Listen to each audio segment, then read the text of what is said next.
Super Bowl week. So Super Bowl week special edition. Okay, this is where we're starting. We're starting here. It's a little different here at the official Hey Boo. So welcome, welcome, welcome to our special Super Bowl episode. Welcome, Super Bowl number 60, right? Yes, I got it right. Okay, yes, okay. So today we have two special guests with us. I am Lauren Turner, licensed clinical social worker. And I am Linnea Molina, licensed clinical social worker and co-host of Hey Boo.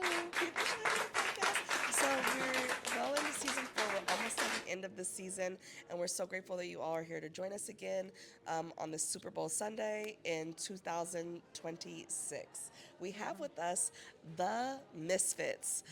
Can we give them a round of applause? Yay! You did the round too? I thought I was the only one that did the whole round. I feel like my clients look at me like, have you ever seen anybody do a round of applause in a Zoom? Yeah. It's the inner child coming out. I do it with my clients in session. Do you? I don't know. It was intuitive. So right? Just round it out. Okay, we're kind of silly here sometimes. So here we have with us the Misfits. We have Eric Lampkins and Michael Matthew. And we're so grateful to have them both joining us from the Bay Area. We're in Oakland today at the Kissel Hotel. Yay! We got Bay Area. In the Bay Area. Even though so a little bit of LA and the Bay, and we're happy to have them. So thank you for joining us today. Thank you both. Okay. So we're going to talk a little bit today about mental health. We're going to talk about sports. We're going to talk about how mental health shows up in sports. We're going to talk a little bit about masculinity and mental health today. And then we're going to ask the fellas a rapid fire of questions. Okay. So I would like for you all to also know you're the first men that we've had on our podcast, or male identifying humans that we've had on our podcast. So thank you for being our first. The round of applause is going to continue. Clap it. Clap that tea. We love it. Okay. And actually, we only say it because the kids say it, and we think the kids are very cool. So clap. I just learned clock it. So When? like a few months ago. Oh, I love it. It's my fave. media. I'm like, what's in their It's hand? always changing too. It's the clock. It's the new thing. It's the new thing. Yeah. It's the evolution of the snap. I don't understand like how this is a clock though. It's like I see you. I clocked your tea. Like, you trying to be slick? Got you. But I feel like this happened and then they added the words afterwards. I don't know. I could be wrong. I don't know the full history, It but seems like they just took it from a, like, let me get some snaps. And then they just said, we'll do the first two fingers. But you can do either. You can do one or the other. It just makes me think of like finger like symbols or something like that. yeah, where oh it's like yes, clack, the clack, finger clack, clack, clack. symbols. Wow, you're bringing me back with that one. Okay, tell me more about the finger symbols. Did you? Symbols. Yeah, you have not. The Yeah, ding, yeah, ding. yeah. Okay. Maybe that's also what we're clocking, right? Like the chimes on the bell, the clock. I might be reading way too much into this. But we have a choice here. We can round of applause, or we can. Clock. We can do both. We can do both. We'll We keep can- We have it old options. school. We We'll have keep it old school. It takes me We'll back keep to it old school. Yes.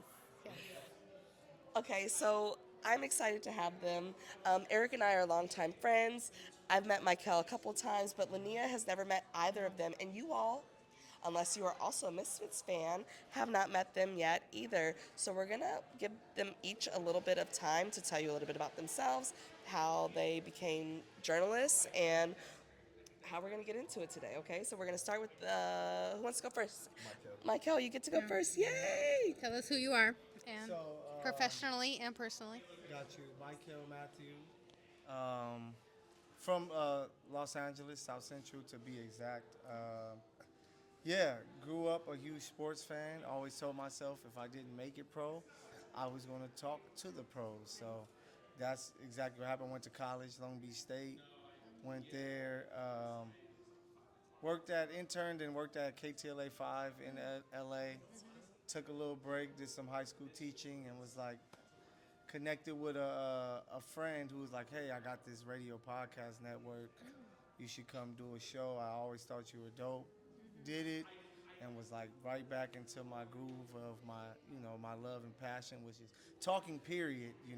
That's why you guys mentioned, before. We're going to talk about this, like, let's talk, let's do it, And Yeah, so got into the whole sports thing, and been doing it for I say like 5 years. Like when it comes to actually covering teams and things like that, I had a pod for like 3 years before actually like, all right, let me really do the real thing. And that's how I ended up meeting my guy at a sports game at the convention center, and from there we just slowly taking over this thing, doing it our way. So So you're following your passion that you've had for a very long time. yeah. And are you where you want to be, or there's still some goals that you're walking towards? A lot of goals that I'm moving towards. So I know that things like I talked to Stephen A. Smith today, and he like, hey, it's a process. So just keep hitting your checkpoints, and you'll be exactly where you need to be. And that's kind of like where I am with it. But yeah, I love it. Like it doesn't ever feel like work. I'm talking about sports. Like I would do this in a garage with some of my homies, or do this with like growing up. I was always somebody like my uncles would be like, come here, hey, tell them about the Lakers, give them the stats, and I would just know that because I was always like in tune to it. So it feels second nature, to be honest. So in a way, you're kind of like living the dream. Living the dream. A lot of kids contact me, and say, hey, how do I do this? And I'm just like, hey, this is how you start, but you gotta just make sure you love it, because if you love it, it's never gonna feel like it's a challenge or it's bothering you. It's just gonna feel like I gotta do this because this is where I want to be. Right? What's the Donnell Jones song? Where Where I I want to be. wanna be. Exactly, exactly what it is. They all figured out why we are not singers. Shout out Donnell Jones. What if? Yeah, you guys I hope you know. watch our pod. Yeah, yeah. Great job. Nice harmonies. So, okay. Yeah. Thank you for that. Yeah, thank you, Michael. That was a lot to learn. I love hearing that you have done more than one thing. I think that that's one thing that sometimes young people need to hear, is that you don't have to go right into your passion, that you can kind of find your way to it. I had that conversation this morning with a young person. So, Eric, why don't you have your turn now and give us a little tea? Well, my path to sports journalism definitely was not a straight line. I graduated high school with a 1.9 GPA. Ended up going to the clock it. Wait, we haven't clocked it yet. We have to get to the clock. We have to. Yeah, there's timing. Bad timing. Ended up getting my house shot up from being in the streets, and my mom and dad were like, "You gotta go." And so, with no like real options, I decided to go to the army. While I was in Iraq, I just saw the power that sports had. There are three things that I see that unite people across religions, socioeconomic status, gender, so on and so forth, and it's food, music, and entertainment. And so I purposely set forth to try to like figure out how I could utilize those three things in life. Ended up getting, after I got out of the military, I went to Southwest College. From Southwest, transferred to UCLA, had a daughter, so I had to go to the workforce. And it really wasn't until COVID hit um, where I was like, this is what I want to do.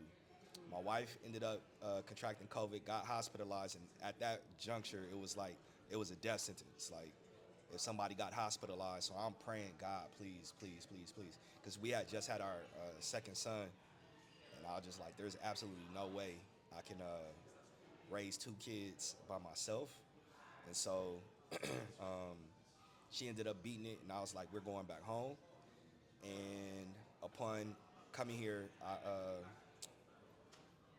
was able to work with the Culver City Observer, parlayed that into a grad program of journalism at USC, fight on, and yeah, and throughout that course, was covering a Sparks game, and I see this dude asking, who was it? Phil Handy for a picture. And he was getting ready to use his camera. I was like, yo, dog, I have my camera right here. I'll just take one and send it to you. And so Michael he's been a godsend for me. It's funny how like friends like become friends because you don't know you're gonna become friends when you first meet them. It's just like, is it just a stranger until they're no longer a stranger? But yeah, Michael has been there. If he calls me 5-star E, right? I like that. Because I got arrested at the I remember. at the NFL draft in Kansas City. But like That's so Michael, scary, though, right? it was, yeah, but it's okay. It all worked out. It all worked out. It all worked out. But Michael like was like the only person to really like check up on me. You know what I'm saying? Not like, oh hey, what happened? But like he was just like, hey, like how are you? You know what I'm saying? Which meant a whole lot to me. Because at that particular juncture, so many people had like turned their backs, and Michael just like leaned in, and I was just like, all right, cool. Like I could really rock with and ride with this dude. So yeah, that's my guy. Thank you for sharing your friendship story because friendship is so important, right? And I think that sometimes we as humans don't necessarily think about our friendships as the relationships that we can also cultivate as valuable experiences, that we focus so much on family and our partners and spouses and kids that we forget that there's still a whole world outside of that system that really can be highly enriching for us and supportive as we grow. It's as Thank you you're for speaking sharing. to about the relationship that you guys have, it was making me think of our pre-show like topic that we were talking about, which is just masculinity and what it means to be friends as a man. And we're joking about eye contact, but I think like even that piece of checking, is it like do you check in on your friends and how do you check in on your friends and just what it means to be a man and like those things come up all the time in society and life, but then I'm sure in sports I think I'm assuming as a non-sports person, there's an added layer of masculinity in how that shows up or not, or I don't know. Maybe you can share a little bit around, Like with your friends. yeah, like relationships with other men and like how you see that. Is there an intersectionality with sports and just maybe even speaking a little bit to like how that shows up for you in friendships? Yeah, man, I believe in God, so I believe that we all come from God. So to show love to someone is easy. It's something you should be able to do. And then, especially if you find somebody that you connect with and cool, and you might have the same interests, Yeah. sports, music, family, things like that. So checking on someone is just, from my life, sometimes I'll be like, damn, do girls check on their homegirls like that? Like they kind of might find a relationship with a guy and be all the way in, and it's like, what happened to your friend so and so? Oh, I don't really talk to her as much. Where guys, we understand that at the end of the day, whether you have a spouse or not, that you're still an individual, that you need some of that time to be able to just chop it up with your fellas, because you can't talk to your lady about the new J. Cole album that's coming out. You know what I'm saying? I can't talk to her.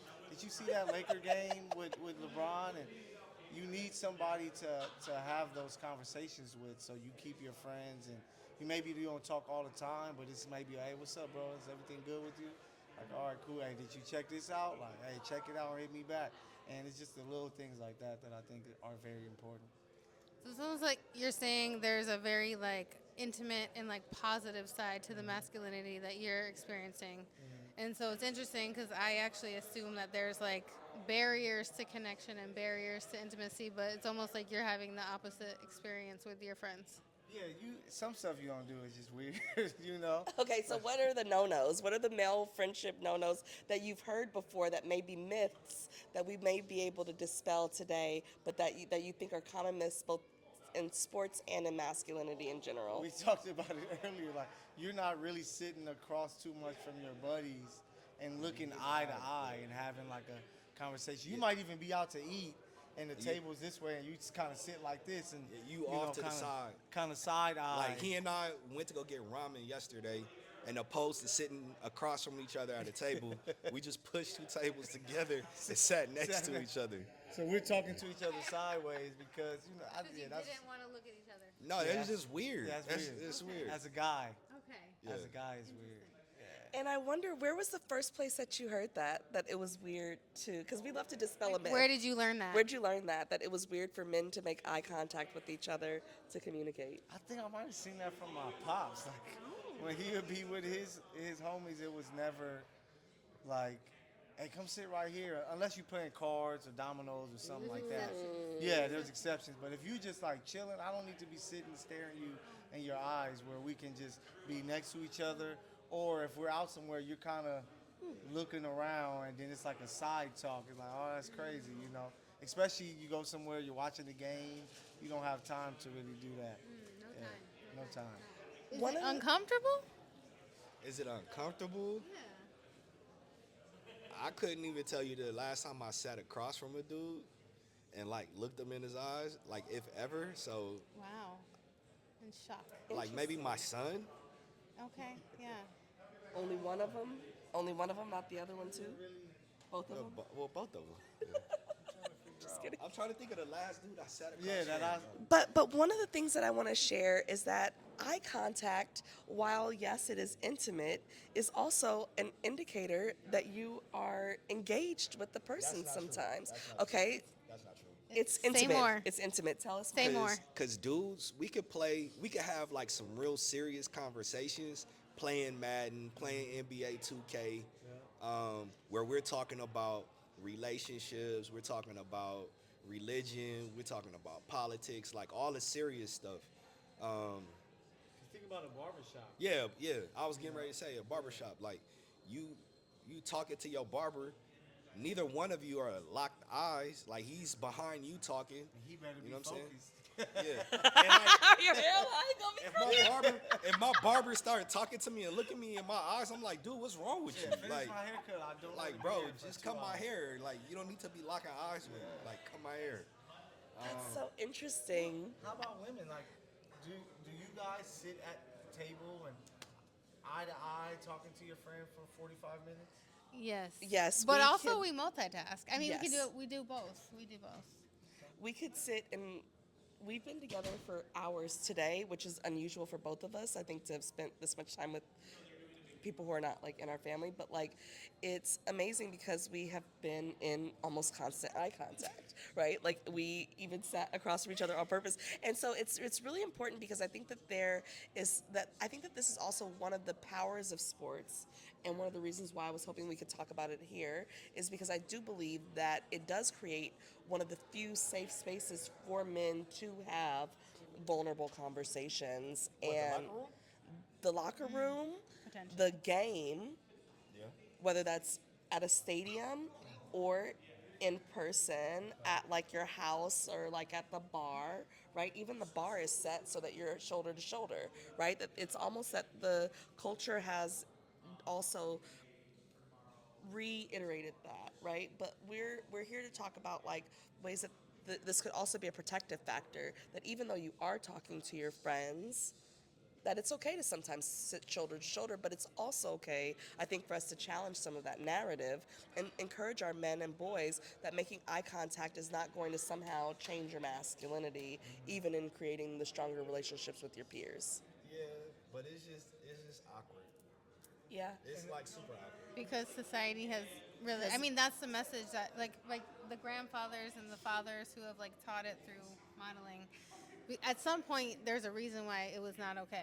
I don't know that reason. I don't know if it had to do with being gay. I don't know if it had to do with. I don't know what it had. Functionality, That's what women protection. do, right? I don't just know. think that it was just like I don't have to look in your eyes to get a point across, because some of the conversations I feel is like we're watching the game, we're chilling, and we're talking about our spouses, jobs, and stuff like that.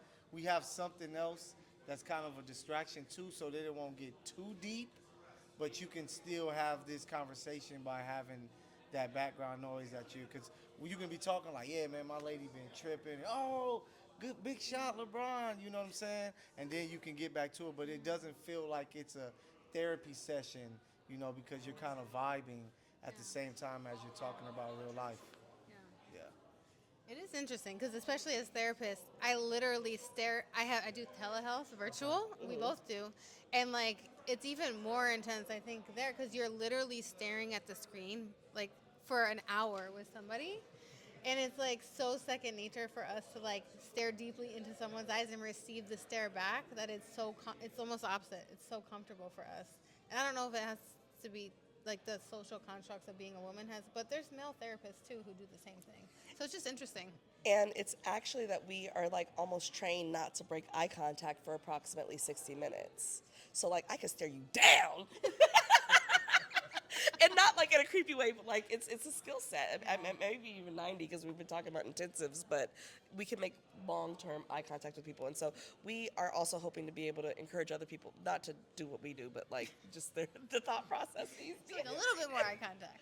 I mean, I think like like sitting here like really reflecting, I think the times where like I'm staring at a dude in his eyes, like we're getting ready to fight. Oh, That interesting. so it's a sign of aggression. I don't necessarily want to like connote it with aggression. I just know like when I'm chilling, like I don't have to look you in your eyes to get my point across. I think I know what he's I talking feel about. that. I feel It's that. like when the conversation is serious, right? A fight is serious. So I gotta look you in your eye and let you know you about to get this ass whooping, right? And then We have you not have, said ass whooping on this podcast yet. Yes. but then you also have where it might be, your boy's mom or his spouse is sick, and you just want to really show that you're giving him your full attention because he might be venting to you about the situation. So you want to give that eye contact. But the other times you're kind of just chilling, and I don't feel that you have to really, Lock eyes. yeah, lock eyes to do that. Yeah, you don't got. We don't have to lock eyes in order for me to know that you listening or paying attention. Like I said, like a lot of times, men tend to converse over games. So you watching the screen, you talking. Yeah, this happened at my job. Blah blah blah. Oh man, look at this, man. Ooh, or playing Madden or something like that. So At the I don't. gym. Yeah. At the gym, yeah. It's I love my male clients. Because I work in sports, I'm a sports social worker. I have a lot of male athlete clients, and some of them talk about their masculinity in very different ways, but they talk about somewhat too about how masculinity is formed both in the locker rooms and the culture of what it is that they're doing, some of the myths that you have. And it's interesting that you said I'm only really going to stare a man in his eyes if we're about to fight. There's something about the eye contact that you also are making in what it sounds like crises, right? That men make eye contact in a crisis. But if it's not a crisis, that they're willing to have more of a passive interaction with the sports, because it's like you'll have a distraction that can be easy, but you are not distracted when you feel like you are in danger. And like really, my eyes are like surveying the room constantly. So Facts. I'm always looking for like a potential threat. Like I'm sizing everything and everybody that's coming into a room. Like, oh, okay, this person looks like, they're part of the trench coat mafia. Where's the quickest exit for me to go? All right, this guy just walked in. I saw him grilling me. All right, cool. Like I might have to punch him. Punch him out or something like that. But He's different than me. Wow. My eyes are surveying because I'm seeing the ladies like, dang, you see this? You see that one, So you kind of, Both surveillance, different, Different- levels. that's funny though. But I'm kind of scoping that out just to see who's walking in. Like, oh, that's an attractive person. Future wife, are you here? Hey, you never know. Beyonce might be walking in, so I got to be ready. I have to be ready to meet her too. But yeah, damn, that's crazy. Because I used to always wonder when I was, in my clubbing days going out, guys would be in there tripping out. And I'm like, why are y'all in here worrying about guys so much? Like you want to fight everyone. Whereas all these women in here that we can be focused on. But people have their different attentions. Not saying that I'm not aware of what's going on. It's just my focus is, in another place. So you're more of a lover. Yeah, I would say so. And our podcast does love, and we love to talk about ways for people to meet each other. And I see the round of applause again. I love it here. Okay, so one of the things though too that I also feel like also is not uncommon in sports is the ability to be able to lock eye contact, and that there might be a tussle, especially in some of the more male dominated sports. Some sports don't even necessarily have boxing as their like it's not boxing, but you about to throw your hands on them skates on hockey, right? And I know that they are maintaining eye contact during that because it is something again where it's the threat of it, right? So I also feel like the what you're talking about with surveilling the room. I also heard you earlier say that you had like a bit of a street life before, right? Which, you know, also will allow some of us who've been in that space because um, we're the three of us are from like the same place. Linnea, she's from upstate New York and now in the Bay Area, but we're all from South Central LA. You're from Watts, I'm from South LA, and Mid City. You're from South Central. What high school did you go to, I Michael? went to Losing High School. Oh, Lusinger. Okay, so Yeah. you went further south. So like, there's something really that was such an LA question to ask. Please forgive me, y'all. What's But your like, favorite question to ask, Lauren? it's on the list because it helps you be able to understand Yeah, some of the yeah. People's context of the experiences, city. yeah. And so I think about like what it means for us to have had to know what the trench coat mafia is to even know that that's something to look for, right? And that the idea that we're searching for both threats and safety in everything that we do. You're searching for safety and looking for the love in the room, and you're searching for the threats as you're in the room. So I guess the two of you are a great pair, right? Because you're looking for different things They're to make keeping sure each other everyone safe. gets out of there all right. Well, what Let's came follow. to Yeah. mind for me was I see couples in my practice, and what came to mind for me was like in relationships, if you're on some level representing like potentially men in general right now with these ideas of why and when you make eye contact, but then women are associating eye contact with like you're listening to me, you're hearing me, it's safe to make eye contact, and you guys are like we make eye contact when we're in crisis, so like but the woman's wanting to make eye contact. It just made me think about all these couples that come in, and just like even just the conversations that are being had and what it looks like to have those interactions when there might be different expectations around what eye contact means. So I'm just thinking about it. This is really great. I feel like eye contact is really important, and I'm really happy that we were able to talk about like the differences in how people in sports also can use that as a as like not thinking that it's not a communication tactic, right? So maybe for some of us ladies who get really irritated with our male counterparts, if we have them, that we can think about that their eye contact situation, that to reframe it, right?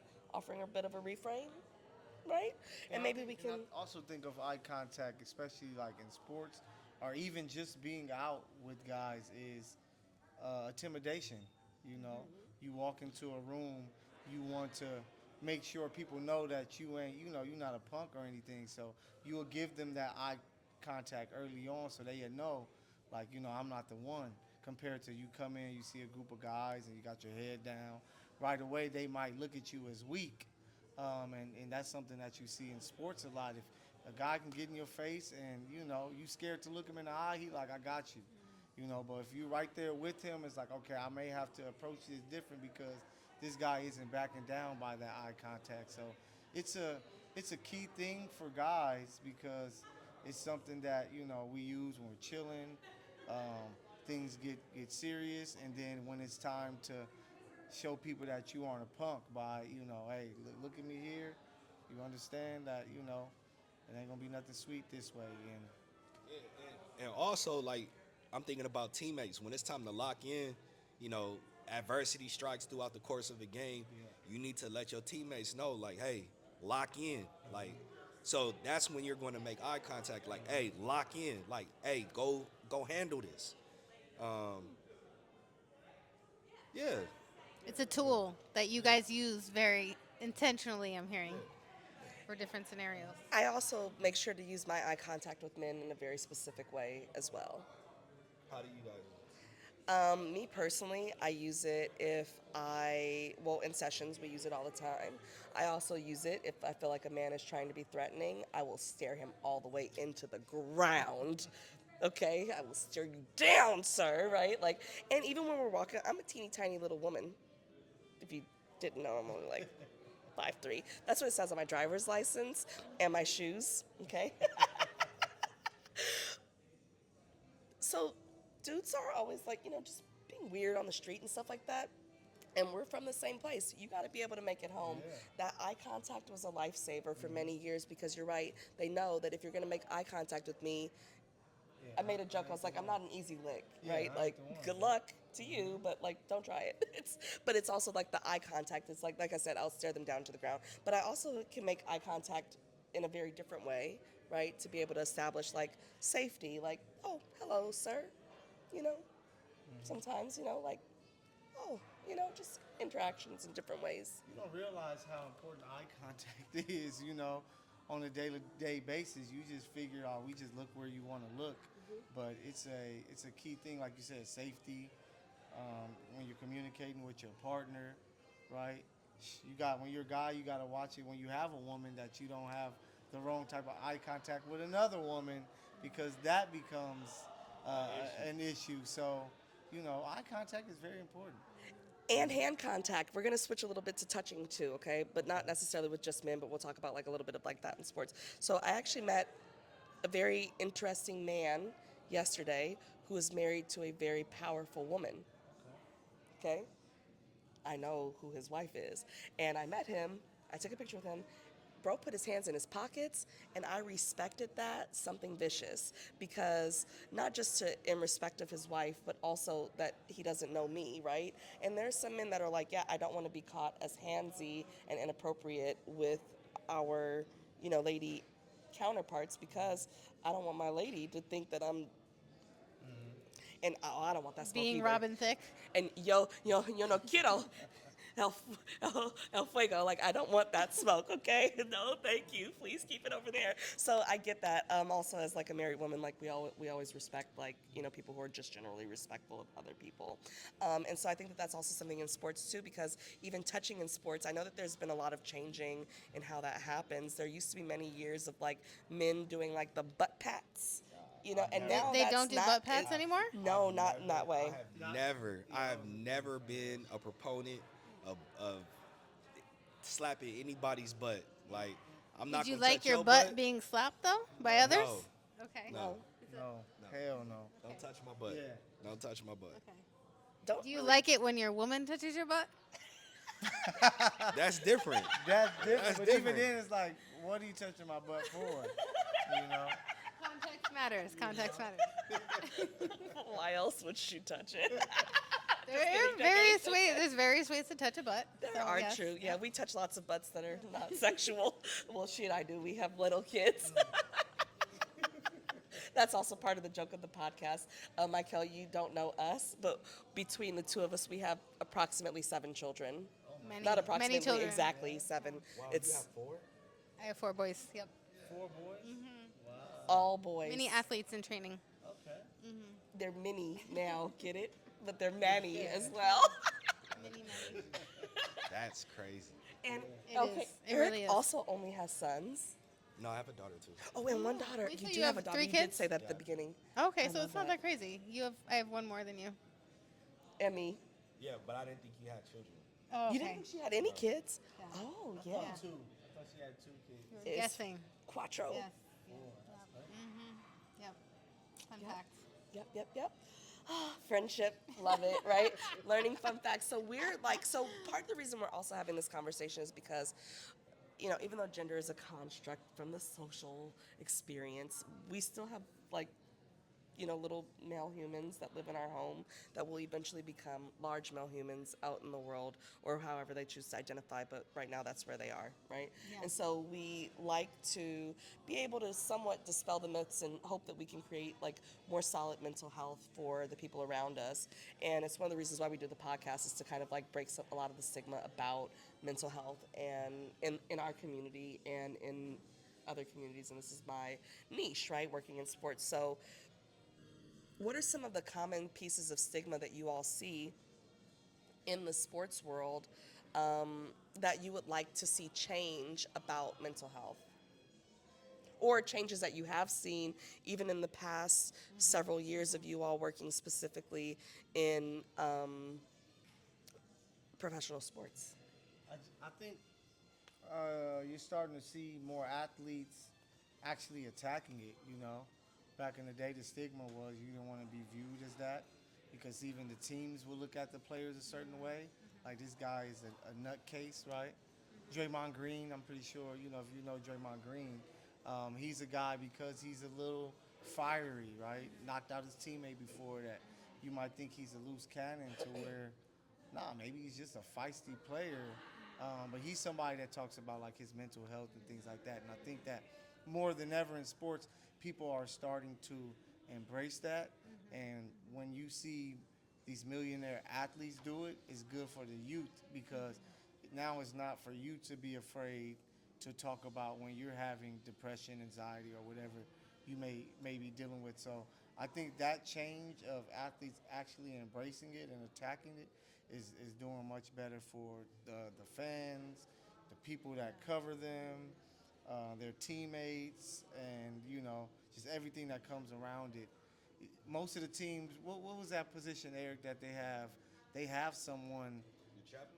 No, not the chaplain, but there's somebody now. A lot of teams are having someone that kind of is like their mental health coach. The That sports sports social worker, the sports psychologist, Yeah, something like that, the yeah. sports Yeah. performance There we go. coach. But That's Lauren, me.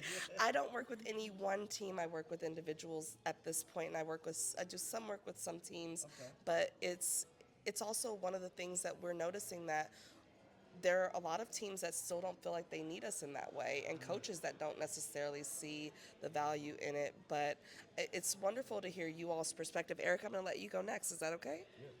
One of the things that I've noticed, I say in the past like 5, 10 years, is that it's okay for athletes to have interests outside the lines in which they play. Uh, One of the things that Michael and I like pride ourselves in doing is humanizing athletes and trying to champion the totality, the sum total of the human.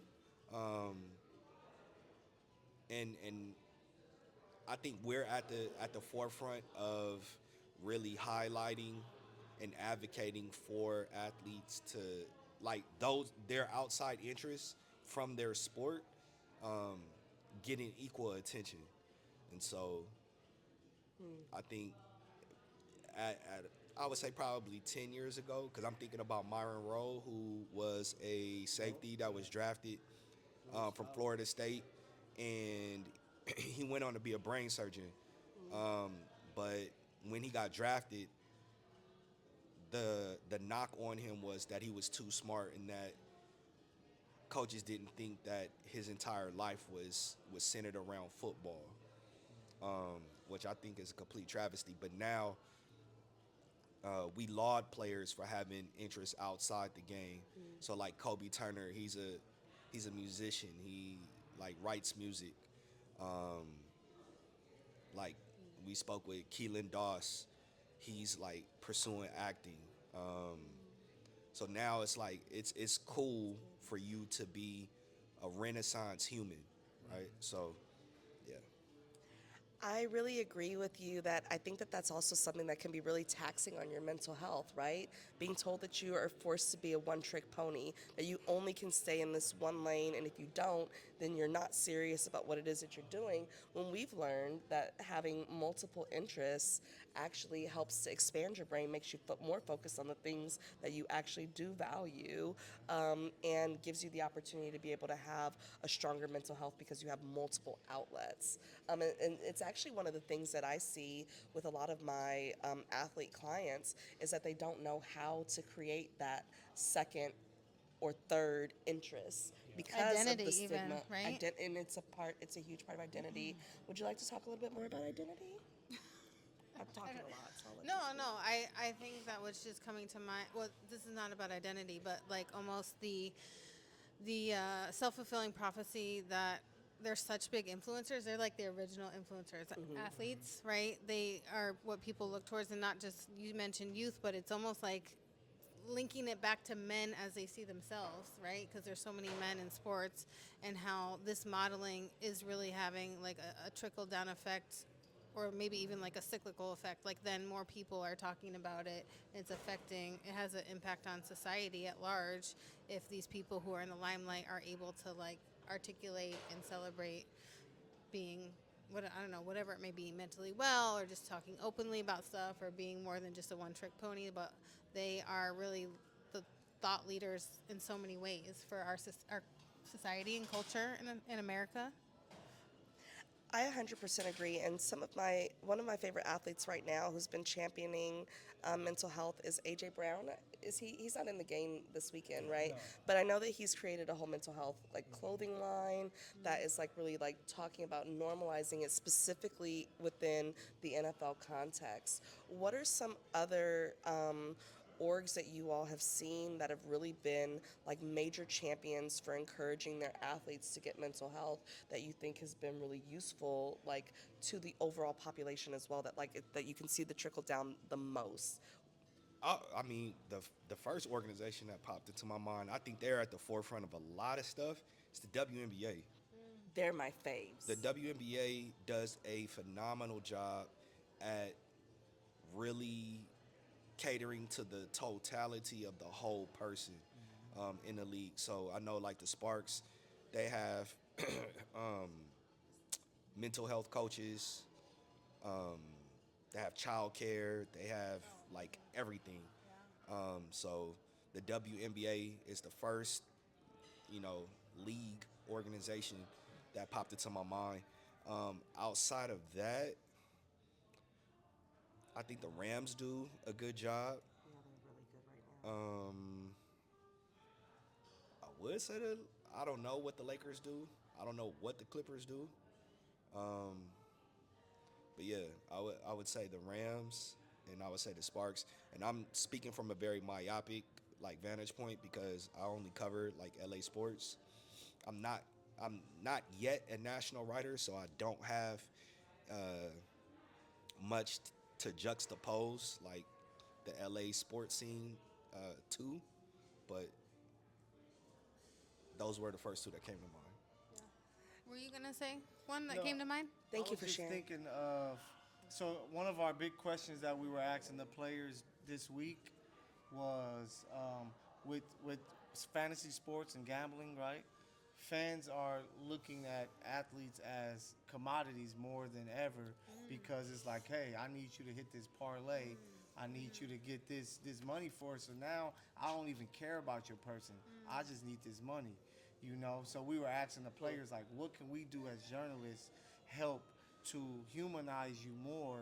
And a few of the athletes was like, man, honestly, it's not even up to you guys. It's on us with social media and things like that to show more of who we are. Because, you know, you have those athletes out there, they only posting about them playing. They want to be so private with their lives, even though they are public figures. So I think Kobe Turner, or I can't remember who said, he was just like, you know, I like to show that I cook. I like to show that I do these different things so they can be like, oh, I do that too. I know one of my buddies who's a former NBA player, he just got into golfing. And he's like, man, he just got out the league. So he's like, man, golfing is really a thing for me. So you see a lot of golf on his page now to where you see the comments. You got fans, oh, I didn't know you like golfing. I golf every, you know, so now they're like, wait, you are just like me. You aren't this athletic robot that's focused on this sport this whole life that after your career may be lost in the cosmos, is that you have more to you. So I think we're going to start seeing athletes kind of not only do more but show more to let the fans know more than ever, because if not, they're just going to be viewed as, hey, you're just this player that's making $1 million to shoot, catch a ball, and I need you to catch 4 of them for this many yards today. If you don't do them, your DM's going to be crazy with me talking crazy to you. So hearing that from the player was very interesting because, like Eric said, like we're trying to humanize the athletes more because we played sports and we know how it is in that circle when we hear conversations and things like that, especially when they're black athletes and it's others talking about them where you like, damn, clearly they don't care about their well-being. They just want them to show up and do their job. So to hear the players say that, like we need to show more, was something that I think we're going to see more of, players using their social platforms to like, hey, I do this as well. That's really interesting because as therapists, for many years, we were taught to show up as a professional therapist and you never share anything personal. But in the last 10 years, research has shown how important it is to show that you're a human. And I think that it's because it helps people develop empathy and compassion. And like we're learning too that's just not like this emotional thing, but it's really like an important piece for mental health for people to treat other people in a certain way, and then that has a reciprocal component, and that intersects with our mental health too, of like how people are treating other people, and it's like all interconnected. So I can see that being this thing where it's like if the one trick pony concept of you just see someone as this like service or something, right? Like it's just, but they are human, and that's the hard part about like where we're at in today's society is like I think we're forgetting. I mean, not to get political, but like Get into it. getting, people are forgetting how human we all are right now. So I'm happy to hear that you're seeing it go in that direction because it feels like we need that more than ever. One of the things that I'm really actually super grateful that you mentioned, and I didn't put it in our initial discussion because we just kind of we've been winging it, y'all, tbh, but you mentioned something that I think is incredibly important about the parlay. For those of you who are watching, you do not know what a parlay is. A parlay is the gambling system that they have in sports betting now. Ding. Definition right here. Okay, you like my definition? Okay, that was a good definition, right? So, sports betting, this might get me canceled. I don't care. I'm going to say it into the camera. I know you're going to talk to y'all. Sports betting is buns. Don't do it.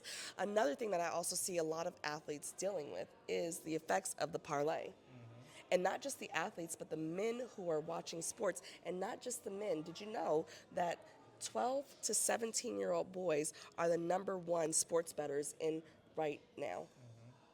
They are able to bypass that being over 18 and put their little $5 onto the sports betting platforms, and they're becoming dysregulated as a result of becoming, I'm going to say it, addicted to gambling because it is a vice. It is something that's highly addictive.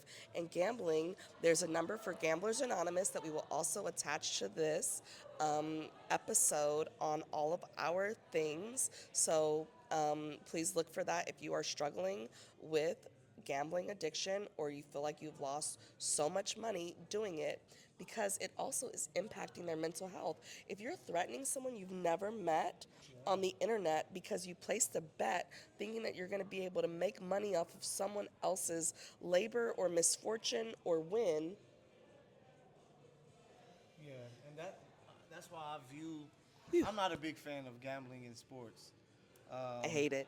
Because I think it takes away the fun of, like you have the fans, they're fanatic, right, of their said team, but that was in a fun way, right? You want to see um, Kobe Bryant score 30 points because you just want to see your team win or see your favorite player shine bright. Now you're adding your finances into it, and some people are, hey, I need these 5 threes made because if not, I may not be able to pay this rent coming up. To where you said it's like Vegas will be the greatest place in the world if I can just go have fun and not lose all of my money. But the fact that that can happen changes everything. And I think with gambling being allowed in sports, it's really sucking the fun out of it and making everything so serious. Um, we be at games and you hear fans, God damn it, I need 2 rebounds from you. What you doing? And that player is like, I got to deal with this other highly skilled athlete. Then I Gets want to, paid. yeah, get paid to keep me from rebounding the ball, and then I want to knock you out because my wife is sitting a couple rows, in front of you or behind you, and you're being disrespectful to me. And it's really changing the thing. So it's so funny this week with us talking to these athletes. We ask them some questions and they give you a okay answer. Once we hit them with this one, they're like, oh, they light up like, yeah, man, like we're really trying to, and it's something you can tell that kind of affects them. Interesting. I 100% agree that sports betting has become really like intense, and it's almost like allowing people to do a drug in the at the stadium. Wait, side note, this is my brain going. Did you know there's a YouTube channel where people do drugs on the channel to show people? Sorry, my brain had to go there. It's a YouTube channel. It's they do drugs To show you how to do it. to show you, and then they explain like what it's like to be on that drug. It's like a very People smoking crack. Like This oh, this they is, do all types of drugs, like every single drug that's ever been out there. let me know the name of that. I'll that- send you the link. I actually, I can I was ban in a it. class, and Okay. cause this guy did the drug where you like get a boner, like a sex drug or something, and Oh, he like jerked off. Viagra? And he did that. He jerked off on the YouTube, but behind a thing. It's a whole thing. I will send That a sounds link like if you're OnlyFans. interested. It's very interesting. This channel. Why did he do that? Is Sorry. he getting paid for it? It's on I think YouTube? at this point they have a really large following. Yeah, it was. If you get likes and subscribers, that leads to money. I'll ask one more question. So what more changes? One of the things that you said that really like stood out to me is like that the Sparks even have childcare, right? What yeah. further changes do you think could happen in sports to encourage athletes, orgs, teams to really encourage mental health a little bit more? I'll let you go first, Eric. Just any ideas that you have of like things that you think could make it less stigmatizing, even still, and to create more things in the ecosystem. Ooh, that's a great question. And I'm kind of in a space where, because these are billion-dollar industries, I don't necessarily know if those two things are congruent. Because when you're paying somebody millions of dollars, you kind of need them there to perform. Um, but if they're like mentally not capable of doing so, then it won't really matter at all. Um, I think that one of the things that could be done is like before a game, having a sports psychologist or LCSW available for them to talk. Like you have shoot around at like 10 in the morning, and then that's over at 12. The game starts at 7. So from like 1 to 5, that could be like mental health hours, where you're going to the person with whom you speak. Um, I think that would be extremely helpful. One of the things that I know not the W, the NBA stopped doing is testing for marijuana, and so I know a lot of players now are like utilizing cannabis to help them maintain their mental health. Uh, I'm a huge proponent of mushrooms. I'm a huge proponent of mushrooms. Okay. So I Like think, microdosing. yeah. So I think Off of mushrooms, it's crazy. Well, you don't have to get super fucked up. I'm just thinking of player. Some players will take it too far. Like you can show up a little high in hoop. Like you can be high in hoop, but mushrooms, yeah. the crazy guys would be nuts. I don't Nah. know about that one.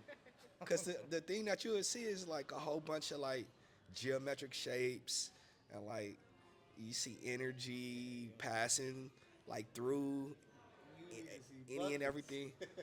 I mean, hey, it might help you unlock some stuff. Who knows? Be on the lookout on YouTube. We're gonna have. We talked about a YouTube of somebody testing drugs. We'll have Eric do mushrooms and play basketball. Maybe he can get on their channel. Yeah, get on that channel. and Collabo in the see works. how he does, because maybe if it works, the players might be like, "Hey, we need that." Maybe. But for me, I just think every sports team should have a mental health coach and assistant coach on their teams, so that they deal like these. A lot of these guys are young millionaires, right? Like definitely basketball, you can become a millionaire 19 more than ever. You got with NIL. These guys are in college, 17, 18 millionaires. So they need to have people to help them deal with how fast. Imagine you going from the hood, from South Central, Watts, or whatever, and now because you're 6'8" and a hell of an athlete and player, you're pushed into this spotlight, and then now you're getting paid in college right away, and people are saying you're the next this, and you're going to go to the NBA, and you have all this money and things like that. What comes with that are the women that you might need to talk to somebody about dealing with and things like that. And men Yes, and and theys. yeah, yeah. Because some of the leagues they have a symposium right at the beginning of like for rookies, but they don't. There's nothing that's continuing to where it's like, all right, where do I go? And a lot of these guys are prideful, so if they are going through stuff, they're not about to go to a clinic that might have somebody recording there to say, hey, I saw so and so, walk into this psych ward. So I think if the teams have that there, that more players um, will be willing to like, okay, let me, I can deal with it in house, so it doesn't have to get out and be reported or anything like that. He mentioned the Sparks. We had a player, Rakia Jackson. She dealt with some stuff. The Sparks has a mental health coach, so she just took like 2 games off, worked with the mental health coach, came back and started to play the best she ever did so far in her early career. She's a true And champion. yeah, I think that's very needed. Mental health coaches. I'm trying to get y'all into the league. They need therapists that are right there because you just never know what they're going to. Finances, dealing with the family who are yeah, relationships who has shifted. Now maybe you might mess around and have 4 baby mamas, and you just need a little help from a professional that can talk to you. And I think having it right there will make the players want to utilize it more. Thank you so much for that. I am one of the NFLPA certified clinicians. Whoop, They whoop. have a whole whoop, whoop, whoop, whoop. In fact, I'm going to their symposium on Friday, which is tomorrow. We won't release this until Sunday, but like, so there are, and I know a few of the, you know, docs that work for the teams, and it. There's also another way that a lot of players end up coming to me too is through their agents, right? They're usually the people that are really closest to or through their spouses, and through or partners, or mothers. So this is one of the reasons why I'm a little bummed that I'm missing the NFL Wives Fashion Show this weekend, because those women are a lot of the time the decision makers, because they are the people who their men are making eye contact with. Did you hear that? Right? So it's who you're also making eye contact with. It's also sometimes who you're asking explicitly for help, right? That you're talking to your agents, you're asking your agent for support, you're talking to your wife, you're gonna say she's gonna see it. Your partner, your partner, your mom, and 'cause some of them are 17, so they're not partnered out yet, but they have parents, if they have good parents that are able to understand what they're experiencing and have empathy, but not saying that the parents that don't understand, but some parents just don't know, right? And so it's important then for us to have like multiple different conversations about it and having multiple avenues to be able to let people know that this is a service that is available to them. So thank you guys so The social workers, we do micro work with direct service, and then we look at like macro in the systems, and it made me think of Steph and Aisha's Eat, Play, Learn. So right, Tell us more. it's a different. Have you guys heard of it? Eat, Play, Learn.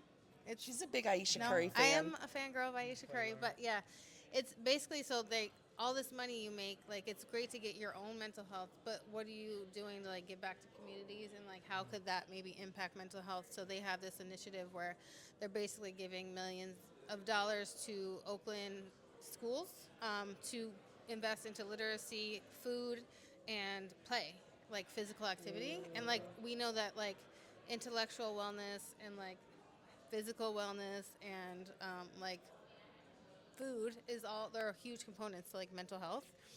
And so I feel like it made me think of like what are the macro things that athletes are doing too, besides just like taking care of themselves, but like how can they make an impact on the greater good? And so that's one. I love that organization. And I think I other love athletes that. are probably doing similar things in their own communities, but it's just that's definitely a way that I'm a fan as a social worker. I love that. Thank you for sharing that Yeah. as one of our last tips. Because I always have a big joke that says, "Can you name a goat that doesn't give back?" For those of you who don't know, a GOAT is a greatest of all time, who doesn't have like a charity, who doesn't like do consistently good work. Everyone always says it's Michael Jordan. Floyd, yeah, Floyd probably. He gives Floyd Mayweather? he's giving back. Okay, we'll have to divulge into his Part mental two, health part another two. day. Another day. I've never met him before, so we can speculate. But that's a good observation. We'll have to somebody do some fact checking and see if he's ever done any charity. Does he have a foundation? I don't know if Floyd has a foundation. Paying for college tuition. I love it here. I love it here. I love it here. So, with that said, thank you all for joining this episode of the official Hey Boo. We're going to go into a lightning round offline, and we'll post that on our socials. Thank you all for tapping in. Say bye. Bye, y'all. Oh, you get to say Hey Boo. We'll do that at the end of the rapid fire. So we'll do a rapid fire with the both of you, and you then do we're that. going to let everyone go home